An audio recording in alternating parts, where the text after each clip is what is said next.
there would be a happy birthday song and beginning for me.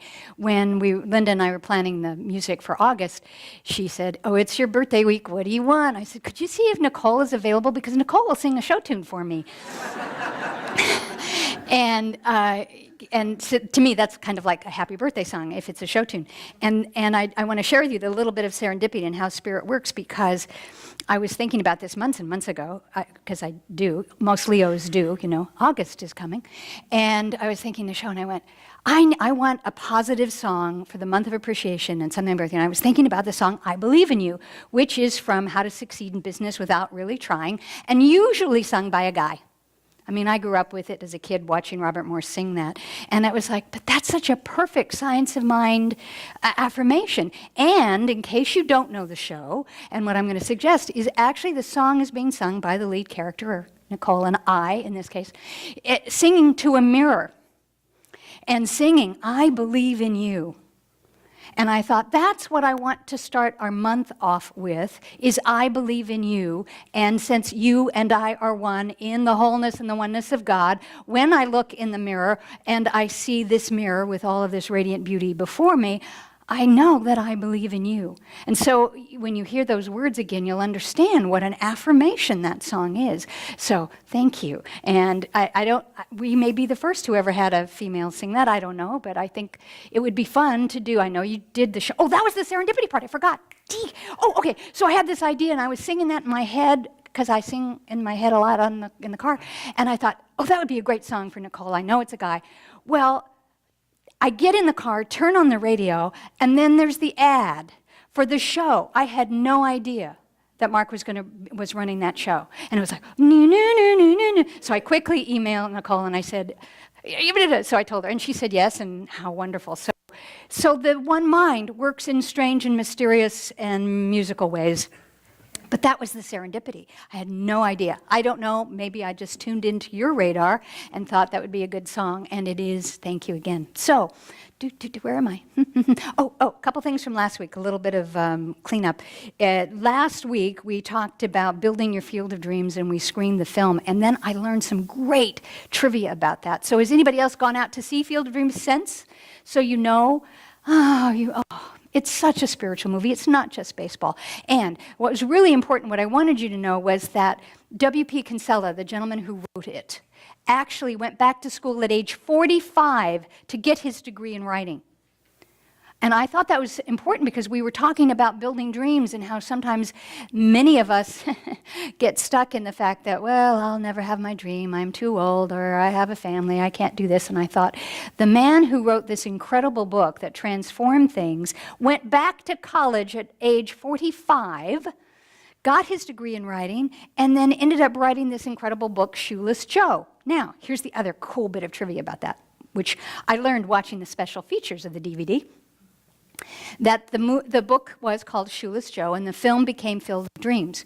Well, as they were in pre-production for the film, it became very clear to the Hollywood moguls that they didn't like the name Shoeless Joe. They thought that was going to be negative, or people would think it was a story about poverty. I don't know, but they decided they wanted to change it. So the producers said, you got to go back and say to the guy, the author, it's going to be called Field of Dreams. So the director was a little nervous about that, but he called Mr. Kinsella and tried to explain, and Mr. Kinsella said, fine, call it what you want. As a matter of fact, that wasn't Shoeless Joe wasn't the original title when I published the book. It wasn't? Really? What was the title? Oh yeah, the publishers, I titled it Dreamfields. And the publishers renamed it Shoeless Joe. Dreamfields was, I just got chills again, sorry you guys, it's just like so cool. Dreamfields was what he wrote it as. And then it goes through all that and became a popular book, and then it becomes a film, and then for whatever reason, those powers that be decided it needed a new name and came up with Field of Dreams. So I'm wanting to just always toss out to you these wonderful God nudges and God winks about the divine right action of how Spirit works in and through us when we let it. And it was effortless. Go from Shoeless Joe, Dreamfields, to Field of Dreams. So I wanted you to know that. Then that brings us into this month of August and appreciation. So all month we're going to be talking about things, people, places, ideas, beliefs, and actions coming from that place of appreciation. And Steve Flowers, who was our guest and who's going to be doing this mindfulness meditation, he was saying in one of his books something about, how did he put it? Let's see, reality is relative. And so I decided I don't like the relatives I have, so I'm changing reality. Well, you know, how many of you have some relatives that you'd like to transform? But I'm talking about also relatives. Let's go Einstein for a minute. Don't go, I'm not picking on my family. But the relativity. So I want to change my relativity. And so I have decided, particularly for this month of August, I am changing my relativity to gratitude. That was not a typo. If any of you looked at your program or your e-blast and went, oh, somebody typed it, it's supposed to be gratitude. No, it's gladitude. And that is because one of my mystical heroes, Mr. Lincoln, says, most people are about as happy as they make up their minds to be. Yup.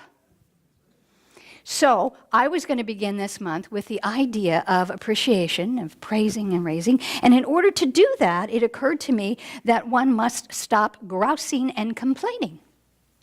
Because if I want to appreciate, on one side, oh, everything's wonderful, it's good, thank you, thank you, thank you. And over here it's like, oh, can you believe that? Do you know what happened to me? How in the world, did he really wear that? Stuff like that. So I decided, I had heard many years ago that there was a campaign called No Complaints. And some gentleman, I think at a Unity church, decided that he would create one of those silicone bracelets that said no complaints. And you were supposed to, for 21 days, not complain one bit. And every time you complained, you would have to transfer the bracelet and start over for 21 days. So I thought, okay, we can do this. I'm going to get those bracelets. I'm going to do this. So I go on the website and to find it, and I do. Well, he was there, and the website was there, and the bracelets, beautiful purple bracelets were there. But then I got an email back, because I wrote and I said, I'd like to order 120 for my community, and I want to do this for 21 days. I want to do this in August to begin. I get an email back, we're really, really busy, so you may not hear from us from 5 to 7 days.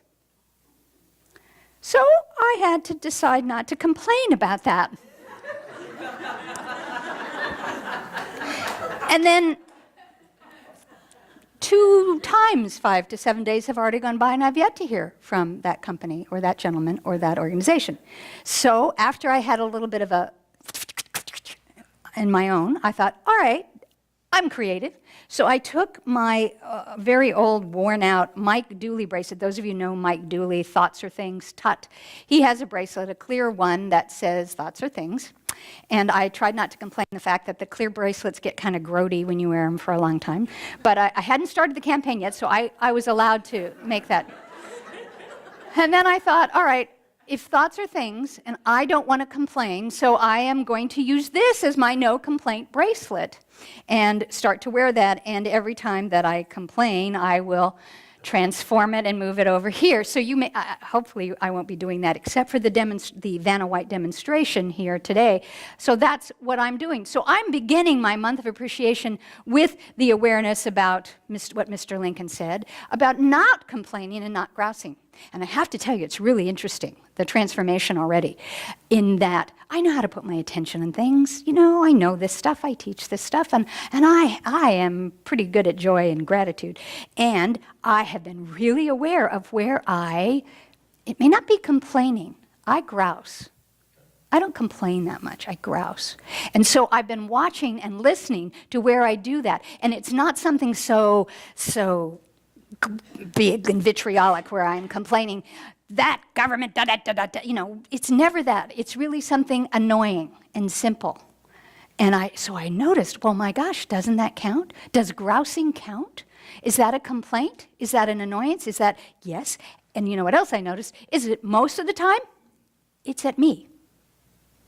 That was an uncomfortable realization when I realized that there was one, and I'm not TMI, but there was one sort of a physiognomy one that I, walked by a mirror with myself and I made a grousing comment to myself, and I thought, oh my gosh, That was an internal complaint. It's like, okie dokie.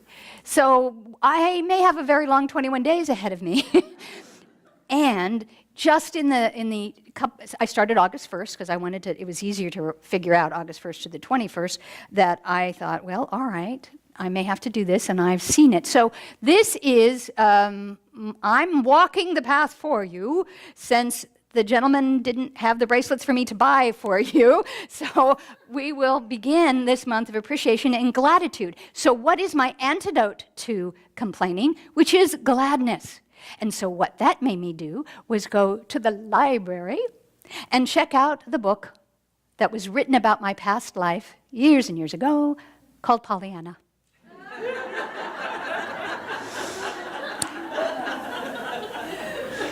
Some people were Cleopatra, Pollyanna. And the DNA still runs strong within me. And so I decided, Gladitude, the glad game. And so this wonderful book by Eleanor Porter, now many of you probably grew up with the movie more than the book, and I never saw the movie. I didn't watch Disney movies. I was watching MGM musicals. I didn't watch Disney, and Hayley Mills, I know, was in it, so I thought it was a British story, and it isn't. It takes place in Vermont. But it was interesting, but I thought it had to be English because of Ms. Mills. And so there is the glad game. And so the very first sentence, when Pollyanna arrives at the train station to be picked up by Nancy to go back home to her Aunt Polly, the first thing that she says is, I am so glad, and then font of italics, glad to meet you. And that sets the tone for the entire story, for the entire character, for every twist and turn and difficulty that little Pollyanna faces along the way. She turns everything into the glad game. So most people are not comfortable with that. If you've ever been around anyone who is always like, hello, and everything's good, and everything's nice, and we love you, and oh, that's so pretty, and oh, hello, nice to see you, and really? Did you really break your foot? Oh, I'm so glad you're better. That can get just a little bit grating. Yeah. Oh, no. Was that a complaint, Kathy? Was it a complaint, or was, now, oh. All right, pause, freeze frame, pause. That brings up a good point, Kathy. Was that a complaint? Well, I have also learned between what a complaint and a grouse and also observation. Truly. I have to now give myself the benefit of the doubt that there are observation times where I can look at something and say, well, I don't like that, or I don't agree with that, and it isn't complaining. It's when I say, I don't like that. You really must be crazy to think you could do da-da-da.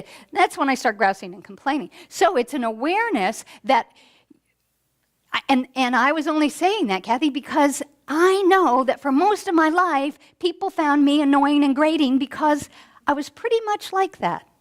Until I found out, by walking through the world and growing up, that it distanced me from people. The happier I was, oftentimes, the further away people would be. Most people, not all people, including, I'll go back to it, my relatives. It drove them nuts. And had I been a little older and smarter, I would have parlayed that to my advantage. But I didn't. I was Pollyanna.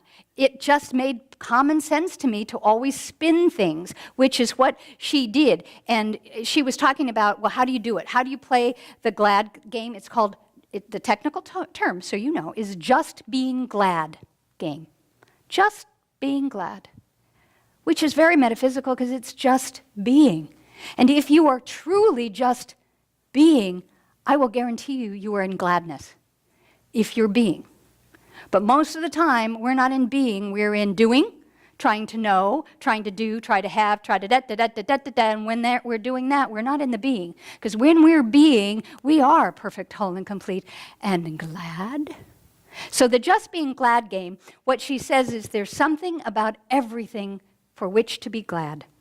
When you're hunting for the glad things, you forget the other things. Ta-da, thoughts are things. So Pollyanna, in her innate juvenile wisdom, and I even wore a jumper to try and match.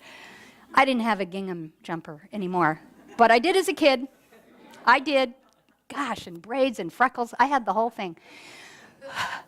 Being glad, so that if you're looking for the glad things in life, you're not going to see the bad or negative things. And if you do, you say, well, I see it as that, but I don't have to claim it, own it, and wear it as that. And so as I grew up, finding out that I would be like chipper and happy and looking for the glad things in life, and people would be like, yeah, okay. And I never understood that. And then what I realized in retrospect is that I began to hide that. I began to cover it up. I began to do the water cooler commiseration dance. When you're with somebody and they're saying, oh yeah, I have this headache because I was just, and you go, you have a headache. Oh, I have such a headache. Oh, did that ever happen to you? Yeah, well, that happened to you. Well, my boss did that. And it becomes that other game, that commiseration game where it's a one-upsmanship of unpleasantries. You think you got it bad? Well, wait till you hear my story. And I never understood that because I thought it would be better to have did you get that good thing? Isn't it really cool? Well, wait, let me show you what cool thing I have. And then people will go, oh, you have something cool. Okay, never mind. So I learned how to play the other game. The sad, bad game. I don't know. I don't have a word for it. But I learned how to cover it up. I learned how to squash it down and function in general operations. And there were wonderful close people, friends, and some family members who, I could be myself with, and I could be happy and glad. And then most of the time, I just kind of like, oh yeah, that's really bad. Oh, sorry to hear that. Oh, I know, you're right. Yeah, it's really awful out there, isn't it? Mm-hmm. And then, of course, what we know and teach in religious science is that if I keep saying and doing that, guess what happens? I start believing that. And I became like that. And I had to work my way through, thank you for Science of Mind, you giving me tools and observation again. I had to work my way through that back to the glad game and not even know that it was that. But getting back to the song, I believe in you. And that when stuff happens, yeah, it happens. We can do that. We can deal with it. It's not going to the other direction of a spiritual bypass when things happen. And stuff does happen in our life. There are tough things, difficult things, life and death things that can happen. I'm not saying you still have to go back to, oh no, really, that's nice. Yes, I see you. Yeah, okay. It's not about that. It's about recognizing, but it's about where you put your attention and your energy. And Martha Washington says the greater part of our happiness or misery depends on our dispositions, not on our circumstances. We carry the seeds of the one or the other about with us in our minds wherever we go. Wow. It's not about our circumstances. It's about our dispositions. It's about channeling your thread of Pollyanna somewhere. I don't know if the guys would have to tell me, is there a male equivalent? I doubt it was the Hardy Boys, but was there a male equivalent of Pollyanna? Yes? Richie Rich. Wasn't he a comic book character? Yes. Okay. I like his name, too. Pollyanna meets Richie Rich. That could be, there's something in there, Sharon. Okay. So your version of a positive, an optimist. I should have had you sing Cockeyed Optimist, because that's another song. Because that's what it's about to me. And that's what it felt like, being an optimist. Cockeyed Optimist, another show tune from South Pacific. But it's how people would look at me when I would be optimistic. They'd kind of get that squint and like, can you really be saying all of that? Do you really believe all of that? I did. And then I got into the gray area, and now I do again. And I don't doubt that there's some of us who have stopped the glad wagon and have gone into it's easier to talk about how bad it is, and isn't it tough? Times are tough now. Well, as far as I know, if I remember adults were saying that when I was a kid, you can't believe what it's like now, all that stuff. Well, yeah, aren't we saying the same kind of things? And yes, there are things that are happening in my world, my day-to-day, that I listen to when I watch The Daily Show or I read the magazine The Week, and I go, you have got to be kidding. Now, that's not a complaint, totally. Maybe. Well, it wasn't on something specific. Okay. But yes, I was thinking about something which I'm not allowed to mention because I keep church and state separate. So yes. Yes. I have to, and that's the other thing. You have to own the complaints that you say in here, not just the ones out here. So I knew what I was thinking when I was talking about that example with you, and that's why I needed to change my bracelet. 21 days, let's see, today's August 4th. Oh, God. Well, that'll work because August 25th is Appreciation Day. So if I can just stay clear and glad for 21 more days, we're in good shape because we can do that. So you don't want to be complaining. You want to be acknowledging. You want to be able to be in a place where things happen and the circumstances that come across or in front of you, you can look at and deal with. And it's very metaphysical today. If you don't want to do Eleanor Porter and Pollyanna, if that's too much on that extreme, we can go to today's contemporary writers, which would be like Byron Katie, accepting what is. Accepting, seeing things for what they are, and then using our skills, our tools, our prayer, our meditation, our treatment to transform them. And you transform the them, meaning the circumstances, the people, the things, and places, by transforming yourself. Be ye renewed by the transformation and renewal of your mind.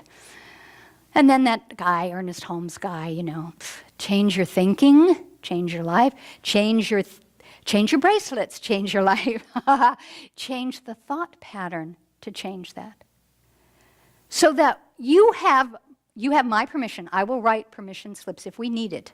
You have my permission to be glad about things, to have that gladness, to be able to be glad to see someone, glad that it's a beautiful summer day, glad, and you fill it in. You have permission to be glad to the biggest nth degree that you choose. And then you have this wonderful community that is glad to support you, to walk you through those times and days and places where it may be troublesome or difficult or rocky. Because certainly even little Pollyanna learned all of that through all of her trials and tribulations in the story, which was kind of an interesting story if you want to reread it. So we may have the Pollyanna meets Byron Katie in a room with Ernest Holmes, Abraham Lincoln, and Martha Washington. And Richie Rich, okay. Equal rights. And then we come together to have that opportunity. So that you're changing your relativity to the world. That yes, as we see things that are not of our liking, we have the ability to transform it with our thoughts and our appreciation. And so what Pollyanna was teaching Nancy the maid and Aunt Polly and the other characters in the story was that they kept saying, well, what about when something awful happens? And she says, well, then there's where you find the nugget. Her father taught her, well, look for what's good about it. Well, isn't that science of mind? Look for what's good within it. So that when something really awful comes your way, you can rewrite the story and look for what's good in it. And you can say, wow, that was a really difficult exam. I didn't pass it, and now I have to take the test again. You could say, I'm glad I get to take the test again because now I'm going to learn more. Yeah, all of us as adults go, yeah, right, okay, how much, I don't want to do that. And dang it all, that's exactly what we have to do. We must find a way, wherever we are on our spiritual path, whatever age we're at, to find a way that we look at everything that comes before us and look for the good in it. That's very biblical, that's very science of mind, it's Pollyanna. Look for the gladness in it and uplift that. Let that be your song. Not the song of woe, not the awful, woe is me, and the victim consciousness. I remember when my mom was in transition. She was ailing. And I was driving from San Diego up to Los Angeles a lot to be with her. And at one point I stayed for about a week up there. And we were going through things because it was clear that we needed to put some things in order, and that even if she rallied, that we still needed to put some things in order. So we were going through some paperwork, and there were some bills, and there was a discrepancy on this bill. And so I was looking, and I was asking a question, and well, she got all hot under the collar. Well, that's just ridiculous. I know what I paid. I know what it's supposed to be. You just call them and tell them, da-da-da-da. And she just got all... And I looked at it, and I said, well, let me call, let me find out what's going on, because maybe they didn't get your check, and maybe, well, I came up with all the other options that it could be, why this error happened. And she, she looked at me, she went, ah, she slammed down her coffee cup. You're always like that. You have always been like that. And I said, like what? Positive. You just, no matter what happens to you, you just always look at the other side and you try and find the good, and then you stand up for the other guy, and then and I started laughing because I was old enough now and clear enough now, and thank you for my teaching. I was able to see and went, yes, Mom, I am. And there was this really poignant moment that I can feel right now, this really poignant moment where she got it. She got it. And that was one of the greater gifts, was that she got it, she got me, and she understood. And it was like, yeah, Mom, you got stuck, I told you I thought I was adopted, and this is the way I look at things. I want to see what the other side is. I want to stand in the other person's shoes and get a different perspective, because maybe it looks differently, adverb, to someone else. And maybe they didn't get your check, or maybe you forgot to send it, and it's all okay. Just let me call and find out. Don't get into the Popeye huff. Well, that's what she'd look like, because my mom, she also was a smoker. So she had that look, and she and my aunt. I'm really not gonna be amused that that's on video. Ooh, yeah. Ah, yeah, it's like, so I will change, breathe. But that's what it's about. And if there has been a Pollyanna or a Richie Rich in you that got sidewinded, distracted, and detoured to where you weren't allowed to be who you are, I'm inviting that person back. I told you I have permission notes. And if you haven't been, because you didn't have that part. You may not have been a Pollyanna. Maybe you were raised like that, and maybe you were always the pessimist. And pessimism has its place too, because it's about a discernment. It's about an observation. It's just whether or not you take that pessimism the next, second, and third step and really become negative and complaining and grousing, and coming from that where it's becoming toxic to your mind and your body and your soul. So maybe you get this opportunity this month of August appreciation to think about where and how you can be glad about everything that comes your way.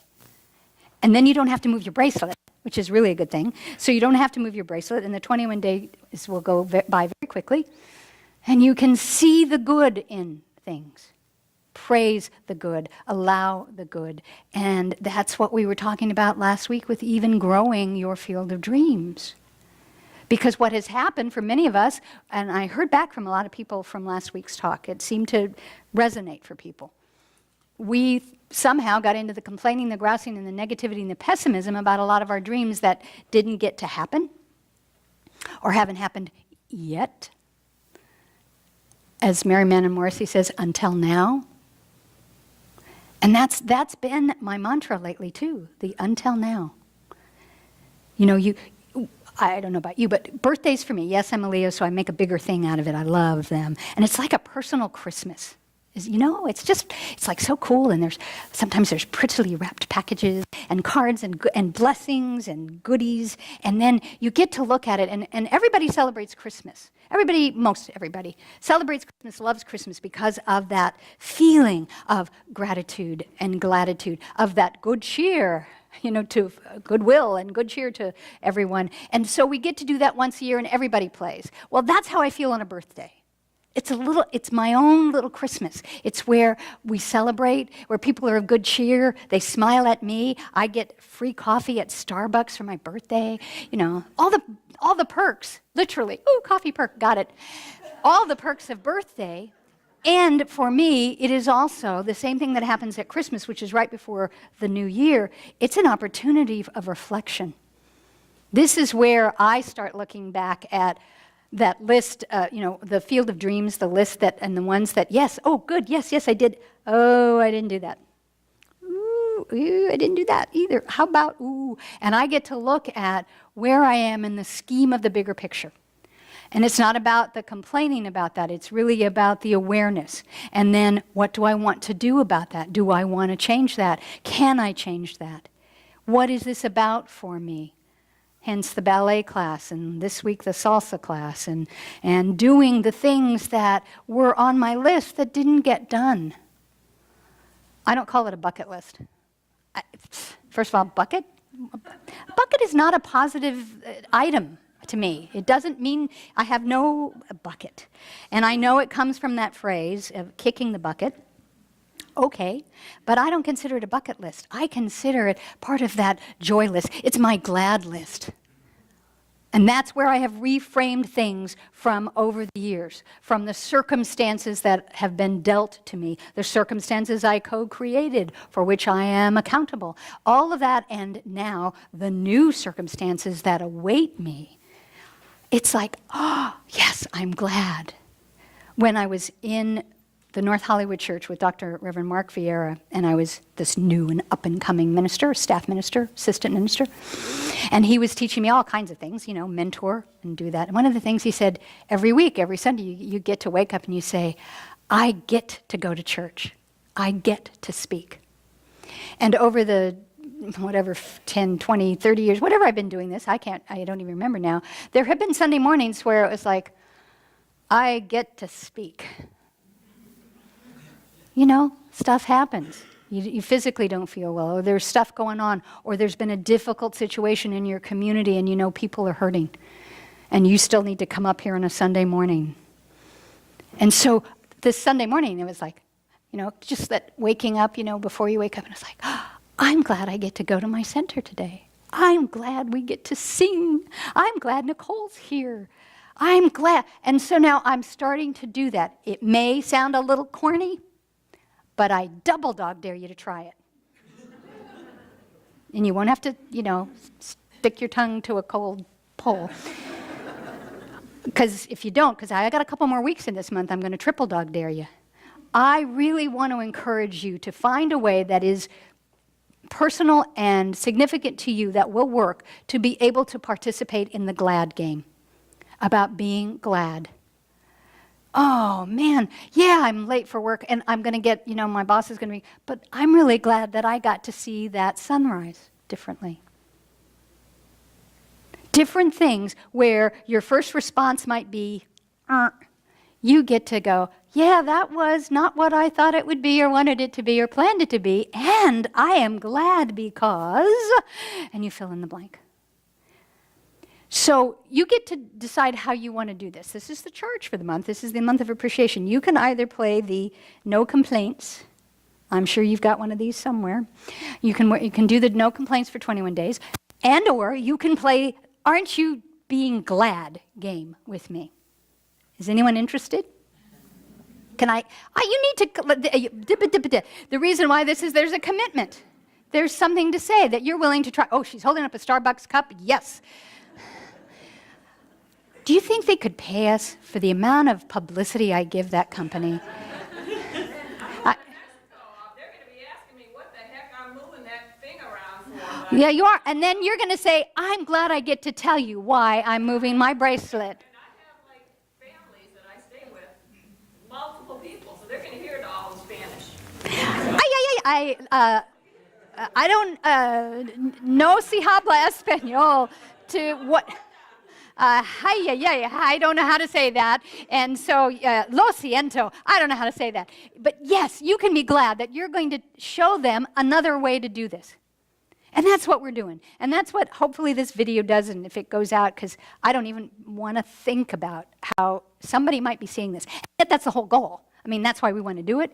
And it's just really weird. And remember last week, the talk kind of came organically. And I even said in the talk, I think this is a talk I need to hear. So I was going to listen to the talk. And after the service, Ted came over to me and he said, we had some kind of audio glitch. I don't know why, but it didn't record. And I was like, you got to be kidding. Oh, is that interesting that somehow I did that? And so someone wisely, kindly said, well, you could watch the video. And it was like, no.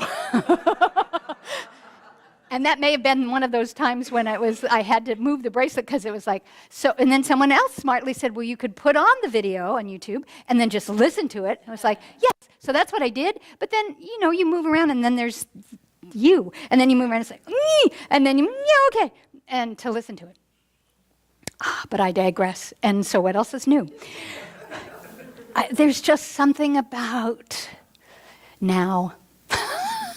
My particular now happens to include birthday and glad game, as well as the deeper richness. I'm playing with you. I have fun, especially on my birthday weekend, and talking about all this, but you also know me well enough now that I'm serious about this. I simply believe that if we could play the glad game most of our days, and particularly with ourselves, that inner conversation with the committee. The committee? Oh, the committee's the one who doesn't want you to play the glad game. They're in there talking to you about you can't, you shouldn't, you won't. If we can do that, we begin to transform our lives. We begin to transform our center. We begin to transform our community, our planet, etc., etc. And I also know and believe that it works not only now and forward, it works retroactively. And so even though whatever was coming through me to want to share that sort of personal story about my mom, wherever she is in consciousness now, I just think that we've healed something and I've made something better. And because I no longer carry that stuff. And I am no longer a closet Pollyanna. Again, I had to go in the closet. It's almost like that. Close the door. Life's really good. That's a really cool toy. I like that movie. That boy's really cute. Isn't it great? Maybe. And then come out of the closet. Yeah, I know. Oh, that's tough, isn't it? Yeah. I don't want to do that anymore. And I want to make it possible that those of you who are ready, willing, and able to join me in the glad game can play. Because I do believe that's one of the reasons you brought me here was, if I remember that covenant, it said something about, where is it, Kristen? Didn't it say something about having fun? What? Oh, I can't think about where it is, but I've been looking at it. are you? Ooh, that's interesting. Well, she's looking for it. Ooh, well, there goes the job description. Woo! But I do remember there was something about fun and play and joy, and I thought, easy peasy, because I do that, and that's what I want to make possible for you concurrently with the book learning and the spiritual practice and the community and the fellowship that we get to do, and being open at the top to have all these wonderful people who are coming and offering classes in art. Ooh, Jane. And then financial information and meditation and mindfulness and authentic conversations. So whatever tool you need to help you play the glad game to a greater ability, we're offering it. It's your choice to avail yourself of this. So, I over-talked last week, so I'm going to shorten it up this week so that it's not this lengthy diatribe, because it's time. I know we have social hour and we have things to do in another song, and there are things for which I want to share in gladness. So, I'm going to ask you to close your eyes, and I'm going to close us out in an Irish prayer, because I am, and then I'll take us into a spiritual mind treatment. May you always have work for your hands to do. May your pockets always hold a coin or two. May the sun shine bright upon your window pane. May the rainbow be certain to follow each rain. May the hand of a friend always be near you. And may God fill your heart with gladness to cheer you. So breathe that in for a moment. And let God, Spirit, the one life, fill your heart, mind, body, and soul with gladness. And at least practice this game now, so that as I speak these words, if your mind starts to drift to something other than, bring it back. Gladly bring it back. Gladly allow it to be full and rich in the oneness of life, in recognizing and affirming that there is only God. Call it what name you will, but it is the life, capital L, that life of God, that spirit, that wholeness. And then affirm with gladness that you are one with that life, one with God, which means you are one with the trees and the sky and the sunset and the sunrise, one with children and puppies, and one with music and literature, one with all of the great minds of the world. You are one, and share that infinite intelligence. And then be glad. Be glad that you are here today to hear that, know that, affirm that, confirm that. Be glad and of good cheer, and give thanks that God is being God through you and as you today. What other thing can you be more grateful for than that God's just God? How cool is that? And as we are knowing and affirming our oneness with God, we become that. And yes, you may stand in front of the mirror of life and say, I believe in you. I believe. And I am. And so whatever crosses your path today and throughout this week that may have a darker tone or quality, tough information, sad information, feelings, emotions, let it all swirl around you and let it be there, acknowledge it, and then return to the gladness of which you were born. And know that that glad is part of the gratitude of living this life and doing it together. So how good, how great thou art. And now I take all of these words, these feelings, these ideas, this gladness, and I gladly turn it over to Spirit. I gladly turn it into the creative law of mind, where I know it outpictures for me with more opportunities of joy and gladness. And I breathe in for a moment that gratitude, a humble gratitude to know this, to participate in this, to co-create it, to allow it, to accept it, and to let it be. And with that, I ask that you join me as we say together, and so it is, and so I am, and so we are. Amen.